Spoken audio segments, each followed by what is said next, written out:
Hearthstone was 7 years old when they banned their first card. With that patch, the very notion of banning a card was introduced to us for the first time. It was described as exclusively being a way to remove a card from the wild format while it was legal in the standard format, but only being a balance problem in wild. Their stated plan was to ban the extreme problem cards and then rework the card or nerf it when its time in standard came to an end. As a result, you may be surprised to hear that to date, there have been 6 cards banned from the standard format. The first card ever banned from standard was Gruntled Patron, aka Grim Patron's long-lost brother. With the release of the March of the Lich King expansion, Hearthstone added its 11th class, Death Knight, the most unique Hearthstone class. Not only does it have a class-locked deck building restriction with the runes system, it also has a class resource mechanic beyond mana called corpses that you gather as friendly minions die and can spend to make your cards stronger. One of the many cards that involves spending corpses is Corpse Explosion. The way the card works is simple. It consumes 1 corpse to deal 1 damage to all minions. It then repeats either until all the minions on the board are dead or the player is out of corpses, whichever comes first. The reason Gruntled Patron was banned was because of how it initially interacted with Corpse Explosion. Frenzy. Summon another Gruntled Patron. The way Frenzy works is that the first time a minion survives damage, it does the thing listed. So you'd play a Gruntled Patron and then Corpse Explosion. This would consume 1 corpse, deal 1 damage to all minions, summoning another Gruntled Patron. It would then repeat, consuming 1 corpse and dealing 1 damage, summoning another Gruntled Patron from the second patron. It would then repeat, but this time the first patron would die, granting you a corpse. From here, every time it deals 1 damage while consuming a corpse, you also gain a corpse from a patron dying. This creates an infinite loop, forever. Not only killing any board, but also causing technical problems, as both players now have to watch a never-ending explosion in a board flooding with patrons. To put an end to this chaos, they banned Gruntled Patron and shortly thereafter followed by changing this interaction, allowing the card to be unbanned from standard. After preparing this video for all 7 cards, I realized that the reason any one specific card was banned from standard was kind of boring. However, the evolution of their use of bans is pretty interesting. To put it into perspective, let's quickly establish a timeline. Hearthstone came out here. Stealer of Souls was banned here. Gruntled Patron was banned here. Only about 15 months passed between them stating the use of bans and then banning Gruntled Patron from standard, which lasted for all of an afternoon. Talk about a vacation. Somewhere in those 15 months, they decided to add a card being bugged to the list of reasons to ban something. Oh, and also the fact that you can do it in standard. While this is probably the most tame example of a standard ban, it is significant as it set the precedent for banning standard cards in the future. Next up is Gadgetsan Auctioneer. Yes, a card released in 2014 was banned in standard later than Gruntled Patron. Actually, for those who have played Hearthstone for any amount of time, it's very likely you've had an experience playing against a Miracle deck running this bad boy. From the early days of Miracle Rogue in 2014 to the very recent stint in Miracle Druid and Wild, this deck is a Miracle deck staple. For those who don't know, the Miracle term comes from the idea of spending most of your mana on Auctioneer, or a card like it, and then playing cheap spells, hoping you can cycle a bunch together to pull something off very powerful, but something that's not super likely, i.e. a Miracle. This started, as I mentioned, with Miracle Rogue in 2014, but has seen various iterations of Miracle Rogue throughout the years, as well as Miracle Druid, and even some stints of Miracle Priest, such as Miracle Nomi Priest. Whether you've experienced one or many of these iterations, what you'll probably know is that anytime this card and these style decks reach a certain point of power level, this card quickly establishes itself as a problem child. So when it inevitably got introduced into standard, it was only a matter of time before it would cause problems there. In a Hearthstone blog from the developers about why this card was being changed, what they've said was, for a long time, Auctioneer has been a card that only popped up in standard when it was up to no good. In this case, the mini set provided a critical mass of effects that allowed for a deck that used Auctioneer to consistently draw through its entire deck in OTK as early as turn 5. That's not the bar we want for standard, regardless of the deck's overall win rate. In this case, it did look like the deck was trending towards being very powerful as it was getting refined, but we needed to make an adjustment no matter what. With this patch, we've both removed Auctioneer from standard and increased its cost by 1, since it was a problem card in Wild as well. What's so fascinating about that is that because Gadgetsan Auctioneer is a core card, they simply could have waited until the next patch and moved it out of the core set, but they thought it was so much of a problem that they banned the card from standard to get it out immediately, which is really funny on paper to ban a core card when that's like the entire point of core is to be like a free building block for the standard mode. Really funny when like to see what one got banned. But it worked out in the end, because by banning it, they got it out of standard instantly, and by nerfing it up a mana, they helped out wild as well. The Jailer is one of the most unique Hearthstone cards, being one of just a few cards that can blow up an entire deck, while simultaneously being one of the few cards in the game with the immune keyword. Destroying your deck may seem like a large price to pay, and it is, but the strength of making every minion on your board forever immune is a much larger impact. The card is good enough on its own, but as you know with any card, it's usually not broken and usually not a problem just on its own. Obviously, there's like so many busted cards, but you obviously don't just settle there. You try to make it even better by synergizing it with other things. And in this case, birthed Tony Druid. The way the deck works is simple. You have the Jailer to destroy your deck, but then you have Tony to flip deck. So instead of your deck now being gone, it is instead your opponent's deck that is now gone, which leaves you with an immune board and a full deck. Now you may be saying, well, what if they remove Tony? If they kill the Tony, then the deck switch back, because it's an on-board effect. It's only an active effect as long as Tony is alive. You know, I mean, he is immune, but you can still remove him with like vanish or just like destroy all minions, like a Twisting Nether would still kill it. So in some situations, instead of just playing the Jailer and then playing Tony, you could get even more creative as the Druid. What you would do is you'd play Tony first, taking your opponent's deck and giving them your deck. You would then destroy their deck, which is currently your deck, and then you could remove Tony from the board with something like a Reincarnation, which would then switch the decks back, giving you a full deck and them an empty deck. And a dormant minion is a lot harder to deal with than an immune one. Nowadays, we have Reno Lone Ranger, which is the perfect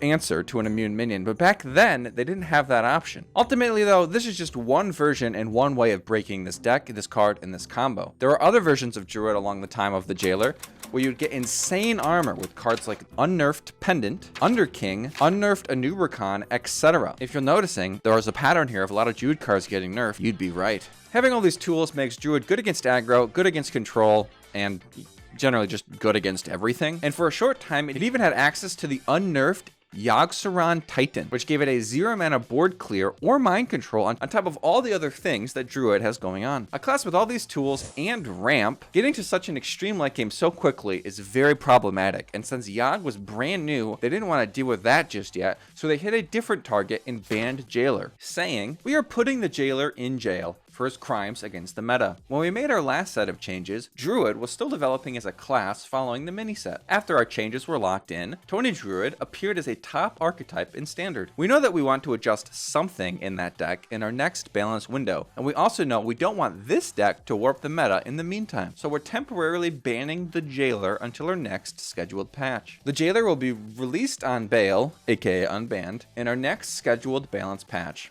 At that time, we'll make other adjustments to address Tony Druid and anything else that needs tweaking. Upon unnerfing the Jailer, he was changed from making the whole board immune to just himself. Pour one out for our friend the Jailer. Tony, King of Piracy. Remember this guy from about 4 seconds ago? I sure don't. Much like the Jailer, he also got banned, but it was only in Wild, so for this video's sake, we'll leave that stone unturned. Pyrotechnician. Many viewed this as an unassuming, fun, but not competitively strong card. All it does is give you a random thing after you cast a spell. We have seen so many cards like this in Hearthstone, and they're almost always awful, because random things are inconsistent, they aren't likely to contribute to your deck's strategy, and they tend to contain a lot of rubbish. However, in this case, the random options for cards is extremely specific. Fire spell. You don't get a random spell from every spell available. You get a random fire spell from every fire spell available. To fully understand why this matters and what's so cool about it, let's look at other examples of one of the more unique things about general Standard gameplay over the years, which is how small discover pools or small generation pools plays a part into a card's functionality or power level. A great example of something like this from the past is Pandaren Importer, which actually had to be nerfed because the total amount of spells available to the rogue class at the time was so small that you could run all but 3 spells and then guarantee that this would always hit what you wanted it to. The way the deck worked was simple. You forced Shadow Step to always show up in the Pandaren Importer because there were only 23 spells in the entire rogue class. Once you've built your deck that way, you play Brann, you play Importer, you get 2 Shadow Steps. You then pair this combo of infinite Shadow Step creation, because you can Shadow Step Pandaren Importer, get it back for free and make 2 more, so you can just infinitely make Shadow Steps. You combine this with Frogsail Freebooter, and you always have a weapon up or can always access a weapon because you're rogue. You play Frogsail Freebooter, which deals 2 damage to to the enemy face, but you have Brann, so it deals 4, deals 2 damage twice. Both these minions cost 2. So now you simply Shadow Step each of them with the Shadow Steps that you're getting. You get 2 more, and then you deal 4 more damage to the opponent's face. So you play in Porter, you get 2 Shadow Steps, you play Freebooter, you Shadow Step them both, and you do it again for infinite damage. This is an example of an unassuming card finding creative use due to the small amount of cards available at any specific time in Standard. Another example is Deck of Lunacy, which on the surface is a chaotic card that competitively should be very weak as it creates unstable randomness. However, this card actually had to be nerfed because 7 cost spells could only hit a small selection of 10 cost spells, which meant that you were very likely to hit in a Grand Slam. With such limited options in the pool to hit, it's not nearly as random or unstable. This is why a card like Pyrotechnician found itself getting banned. Let's talk about Fire Druid. As you're seeing here, Fire Druid, much like the last few cards, this card also got banned because of its problems in Druid. The way the deck works is not simple. Normally that's what I would say, but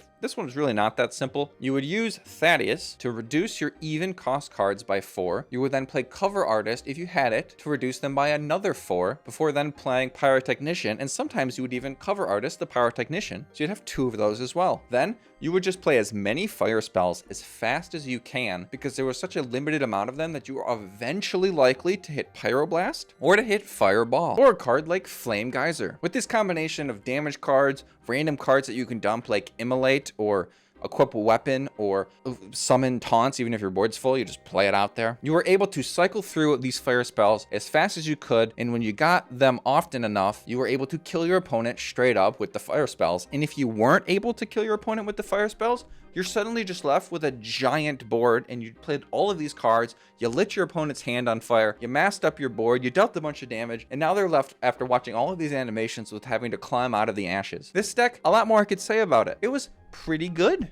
You know, we don't need to get in the weeds of arguing here. It was a pretty good deck. It was tough to play. It had a little bit of randomness still with the fire spells because you couldn't guarantee every spell would be Pyroblast, and you couldn't guarantee you'd be able to have 3 Thaddeus's to make the Pyroblast free. But this deck won a lot of games, had a really powerful turn when it went in, and ultimately was a deck that worried the devs, and so they banned Pyrotechnician to put Fire Druid to an end, and this is what they said. If we had a nickel for each time a problematic Druid deck was refined after we locked our balance patch contents, we'd have like 2 to 3 nickels, which isn't a lot, but it's enough that we wanted to take quick action before we left for the year. We weren't able to get a balance change for the newly emerging Fire Druid into this patch, so we're temporarily banning it until we can reassess in our next balance window. The missing context here is that they're going away on break, aka it's Pyrotechnician being banned in December, so they're going away on a Christmas break. You know, they got a week off work or whatever it is, and so they didn't want to wait. You know, people are still playing Hearthstone, more so probably during the Christmas break, and so they wanted to ban Pyrotechnician. They unbanned Pyrotechnician exactly a month after it was originally banned,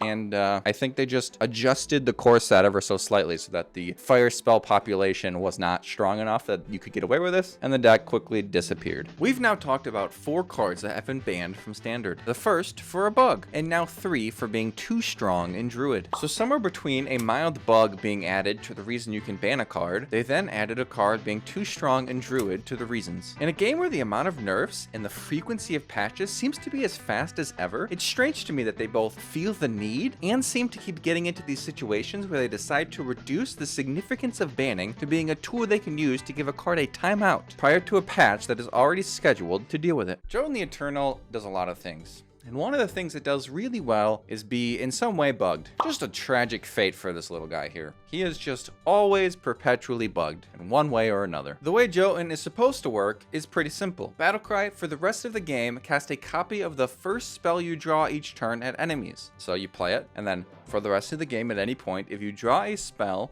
it casts a copy of it at random enemies. So if you draw an AoE spell, it performs as you would expect. It just AoEs the board. If you draw a damage spell, it can only choose enemies. It could choose minions or face. It'll just pick a target randomly and it'll play it, but you'll still draw that card and have it in your hand. That's it. That's how the card works. It was banned because of its bugginess. One of the bugs in question was when you play Dry Scale Deputy which gives you a copy of the first spell drawn after the card has been played. In this case, the player drew Chaos Strike, so naturally, Dryskill Deputy gave you a second copy of Chaos Strike. Jotun cast the original, so you should be left with one Chaos Strike and one card drawn. However, here, Dryskill Deputy also seemingly copies the card drawn by Chaos Strike. I'm not going to spend this time talking about every bug. This isn't even the bug that Jotun was banned for. Jotun is a very buggy card with bugs popping up on Reddit all the time, even in the current day. This isn't a serious enough bug to warrant a ban, so the reason was most likely that it was bugged to replay every spell drawn. I'm sure someone in the comments will declare that it was a specific bug, which is fine, but ultimately, they never even announced this card being banned. There are Reddit posts from people finding out that it was banned and being utterly confused. The only mention of this at all from Blizzard anywhere is in a known issues forum post saying, Hearthstone, we've temporarily banned Jotun the Eternal due to a bug with its effect. It will be unbanned once we've resolved the issue. No mention of what bug, no mention of why. I mean, I can kind of understand why, but they didn't even announce that they were banning the card. It was just shoved into those known issue posts that you see people like Deck Tech post on Twitter, but almost never look at. It was either a bug where it plays things it shouldn't, doesn't play things it should, or creates random copies or something. Welcome to the world of Spaghetti Eternal. Oh boy, would you look at that? It's a Druid card. Did you miss seeing these? Hope I didn't make you wait long for this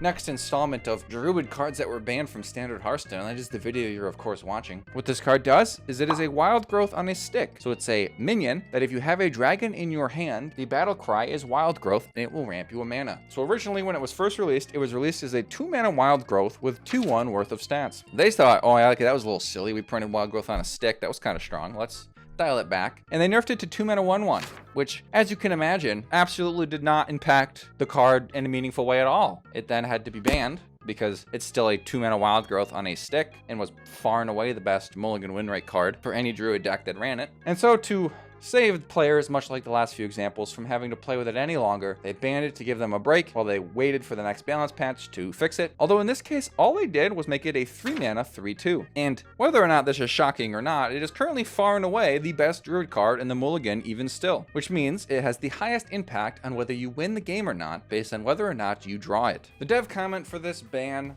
was as follows. Since our last balance patch, Druid has emerged as a warping force in the meta. Haven't read those words before. And both a power and player experience outlier. We're banning Splish-Splash Whelp as one of the class's strongest cards for accelerating them to their early power plays. We're banning Splish-Splash Whelp as one of the class's strongest cards for accelerating them to their early power plays. Does that mean accelerating them to their late power plays? I'm really confused. It's an early power play on its own, but it would accelerate them to their later power plays. Anyway, this is a temporary emergency action that we're taking until we're able to reevaluate and adjust in our next planned balance pass, which is after the launch of Perils in Paradise. Any cards that are weakened at that time will get our usual dust nerf treatment. If I've learned anything from this video, it's one, that Druid has problems in standard over the last year and a half, but also that they've gotten less over time hesitant to use banning. Even for the format that banning was intended for, they didn't really use it that often. And now we're to the point where we're banning a standard card just to like stop a class from being the top for like a little bit of time so that we can slightly nerf the card and so the class can still be on top. Like, it's to the point where there are almost as many cards banned from Standard as there have been banned from Wild in the history of Hearthstone. And by the end of the year, I'm betting you Standard clears the number of Wild bans. Who knows what the future holds, but my prediction is that banning going forward is now a tool that they'll use for any reason they want, whenever they want, without thinking twice about it. It is no longer significant when a card is banned. I'm JordanMG, thanks for watching.